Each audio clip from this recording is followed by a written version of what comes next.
Welcome. My name is Penny Frampton, and I am the host of the podcast A Little Light on the Path. A Little Light on the Path is a series of talks about esoteric philosophy, but from a practical and experiential perspective.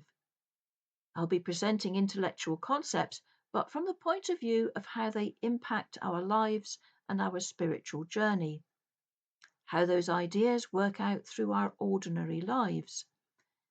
In other words, how to live an ordinary life in an extraordinary way. Part of the podcast, A Little Light on the Path, is the diary of a modern Western yogi, which is where I share experience and events within my ordinary life, but lived as a yogi.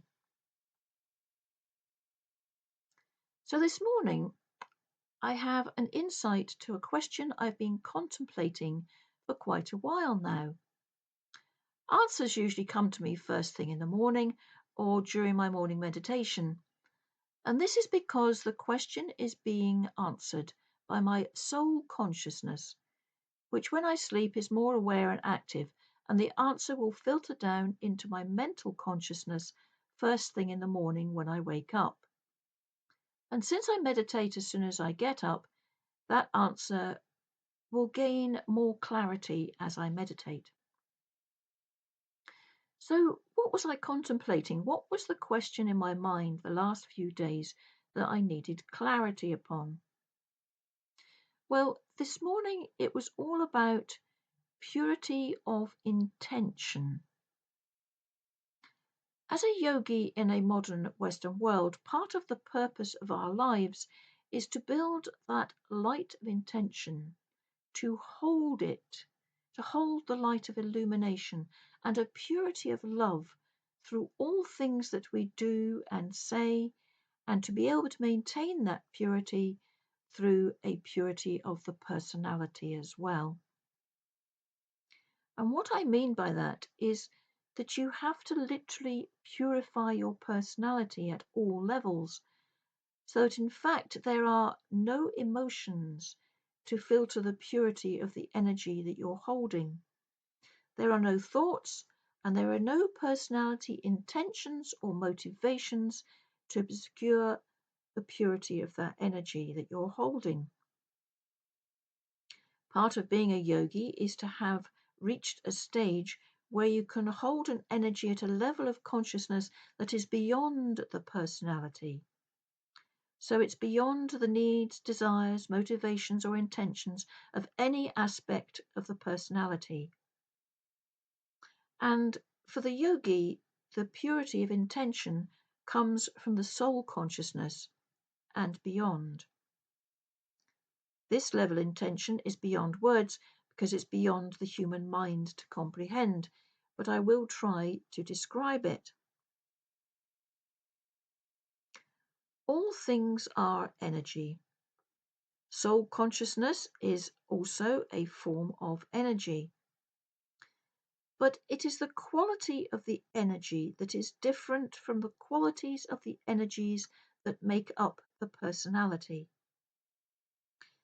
The best way I can describe it would be to liken it to a tank of water.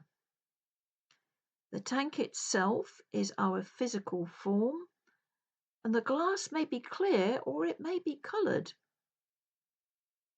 And this is the form that holds the water or the energies to a certain place and form. You have the emotions, which are like dropping drops of different dyes into the water and then swirling them around. Our thoughts are like when you add an air filter and you get bubbles of air through the tank.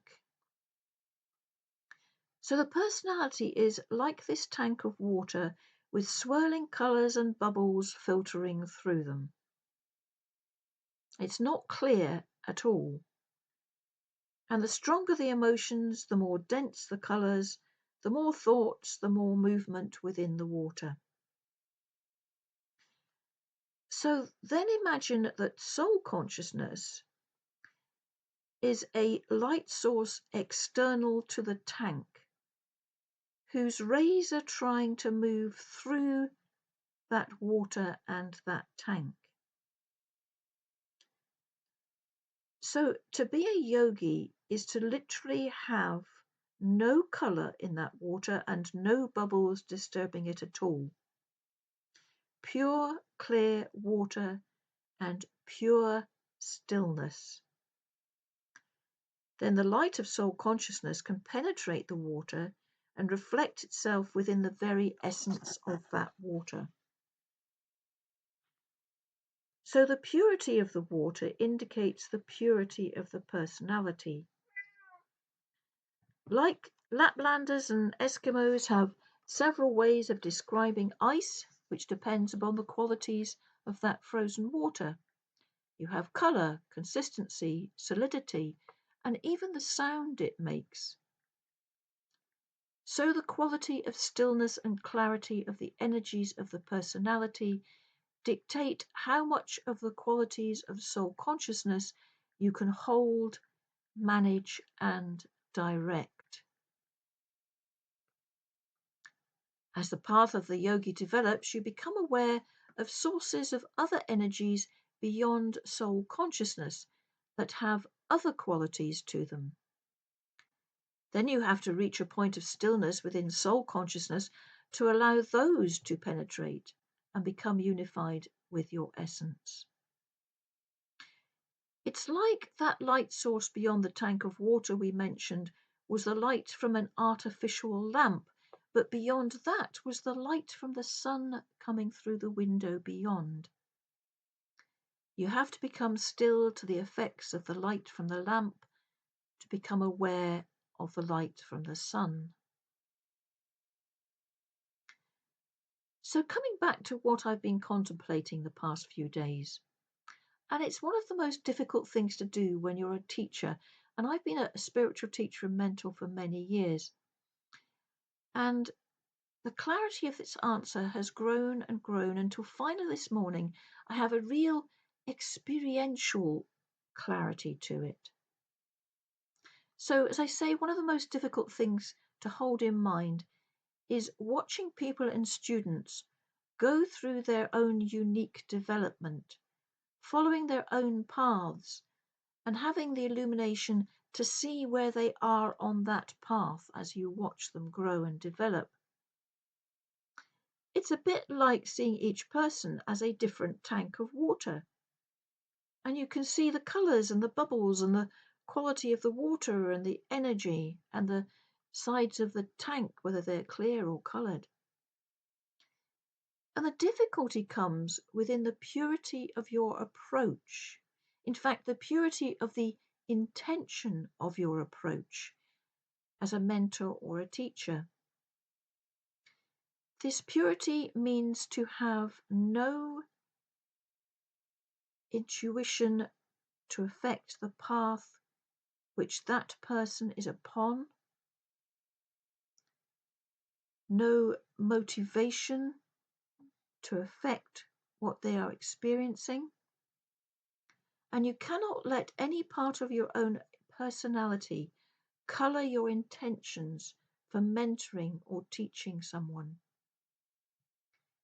You have to be aware of your own motivations behind teaching and mentoring until you get to a stage on your own path where the illumination from soul consciousness through your personality is so pure that it starts to illuminate all your own personality motivations so that you can become aware of them, so that you can remove them. Then the purity of your intention becomes clearer and clearer until the only illumination left is that of the soul consciousness. I have been contemplating this because I am becoming aware of the purity of my intentions behind giving talks on the Wisdom app and holding a space for guests and for discussion, and then further to the producing of these podcasts. As a yogi, I am not doing so for any intention of the personality, but to hold a purity of illumination and love that others may see and feel and respond to in whatever way is unique to them from whatever path they are upon. And that is it. So when I'm giving talks and holding space, I am putting all that is my personality aside, connecting to soul consciousness, and allowing that quality of energy to energize my words and whatever I am doing. I have become aware that recently my personality motivations have been affecting my choice of actions and words, and I had to step away from my talks and allow time to reconnect to the purity of my soul intentions. As the personality, when I watch people on their chosen path, it can be very strongly emotional because experiencing what I do on the level of soul consciousness and beyond, I just want it for everyone. That lack of fear, the lack of anxiety, the purity of energy, such an incredible level of awareness. I just wish it for everyone. I know that everyone will come to it upon their own path and in their own time, and that is how it is meant to be. So, all that I can do as a yogi in this moment is to watch the purity of my own intention and hold it to the highest level of conscious awareness that I can in every moment. But I can also hold the intention that every person I speak to or that hears me will come to the purest level of understanding and of consciousness that they can in that moment on their chosen path. One of the beings that I revere as an example for me is known by many names, but in the Far East she is called Kuan Yin, in India she's called Green Tara, and her intention and purpose is to never pass beyond the life of this planet on her own evolution until every single soul has reached a state of consciousness whereby they are beyond fear and the personality. She's also known as the goddess of compassion. Her intention is holding love, illumination, and compassion for every soul linked to life on this planet until they reach a level of liberation, and then she too can pass beyond the confines of this planetary system herself.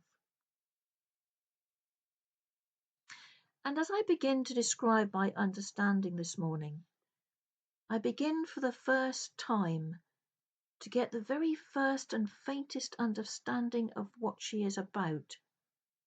And I have to hold that purity of intention myself through everything I do as a teacher and a mentor, as a podcaster as well. When I'm giving talks or producing podcasts, this is the level of intention that I must hold myself to. It was this level of purity of intention that came to me this morning in meditation, and it wasn't until I actually experienced it that I realized how much the slightest lack of purity from the personality affects my actions. And for me, it expressed itself through a lack of motivation, of no desire to follow through on some of my actions. And that is because my personality had certain expectations.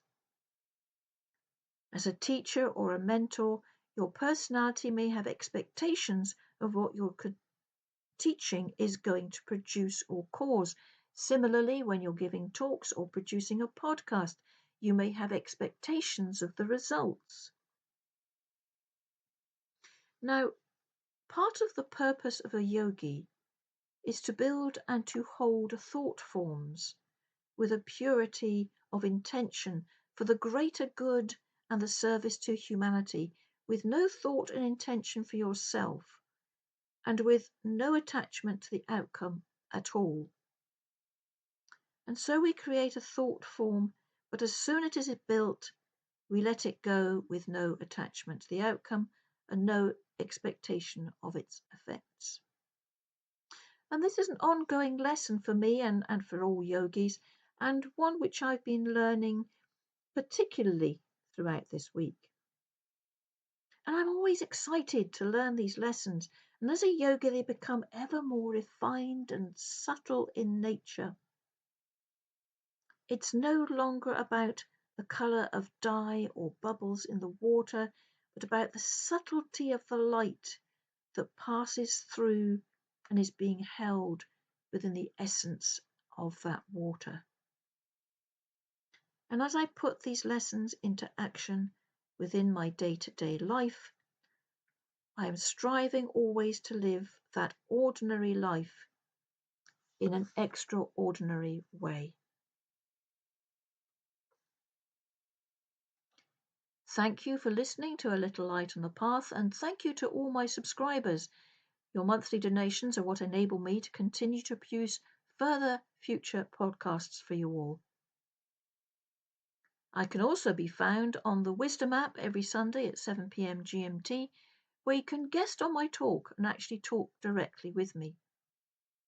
Otherwise, I can be found on Facebook and Twitter or X under A Little Light on the Path and through my website www.alittlelightonthepath.com.